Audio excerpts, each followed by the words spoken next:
Minsan, hindi lang ito tungkol sa hate o galit na natatanggap natin, kundi sa uri ng pag-ibig na ating hinahabol. Kamakailan lamang, nabigla ang internet sa malungkot na balita ng pagkamatay ng social media influencer na si Eman Atienza. Isang babaeng puno ng ngiti, kagandahan at tagumpay, ngunit sa likod ng kamera ay isang pusong naghahangad na makita at mahalin. Marami ang nagsasabing nakaranas siya ng matinding pambabatikos online, hanggang sa hindi na niya kinaya ang sakit, at pinili niyang tapusin ang kanyang buhay. Ngunit minsan, hindi lang ito tungkol sa hate o galit na natatanggap natin, kundi sa uri ng pag-ibig na ating hinahabol. Hindi ito napapansin ng marami.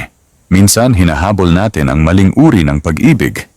Yung pag-ibig na dumedepende sa opinyon ng tao. Yung pag-ibig na pansamantala at pabago-bago. At ito ang nais ipakita sa atin ng Diyos.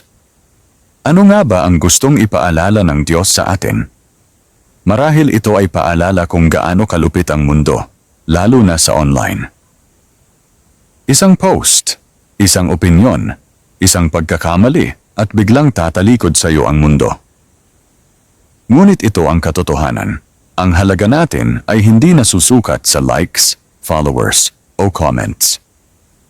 Maaari kang mahalin ng mundo ngayon at kamuhian bukas. Ngunit ang pag-ibig ng Diyos kailanman ay hindi nagbabago.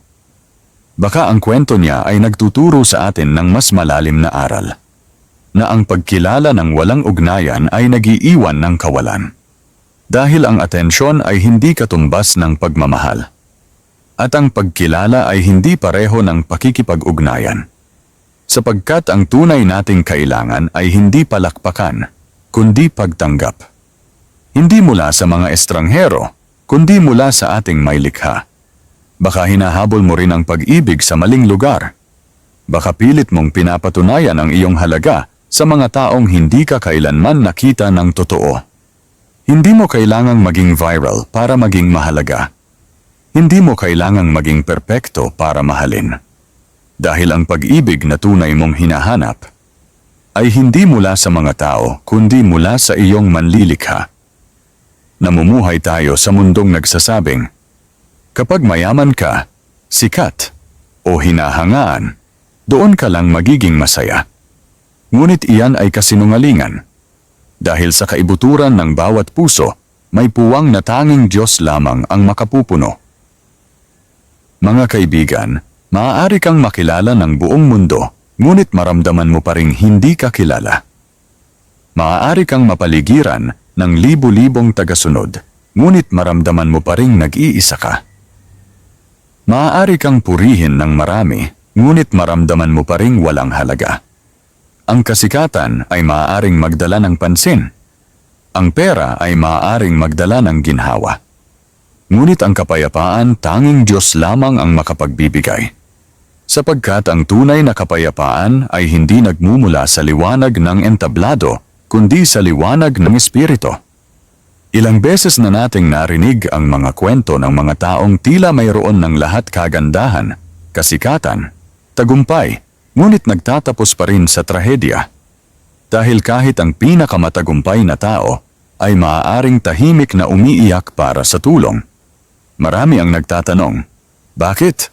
Lahat naman meron sila. Ngunit marahil hindi ito tungkol sa mga bagay na taglay nila, kundi sa pag-ibig ng Diyos na hindi pa nila tunay na nararanasan. Kung sana mas maraming tao ang nakakaalam na mahal sila ng Diyos, kahit tanggihan sila ng mundo, marahil wala nang mag-iisip na tapusin ng maaga ang kanilang kwento. Kaya kung pagod ka ng habulin ang palakpakan ng tao, marahil panahon na para habulin ang matagal ng nagmamahal sa iyo. Ang kasikatan ay lilipas, ngunit ang pag-ibig ng Diyos ay mananatili magpakailanman. Umuwi ka kay Hesukristo, sa tunay na nagmamahal sa iyo, at kailanman ay hindi ka iniwan. Panginoon, aliwin mo ang bawat pusong sugatan ngayon. Ipaalala mo na walang sinuman ang labis na nawawala para sa iyong pag-ibig. Turuan mo kaming magpahinga sa iyo kapag ang mundo ay masyadong maingay. Punuin mo ang aming kawalan ng iyong kapayapaan. Sa pangalan ni Jesus, Amen. Thank you and God bless you.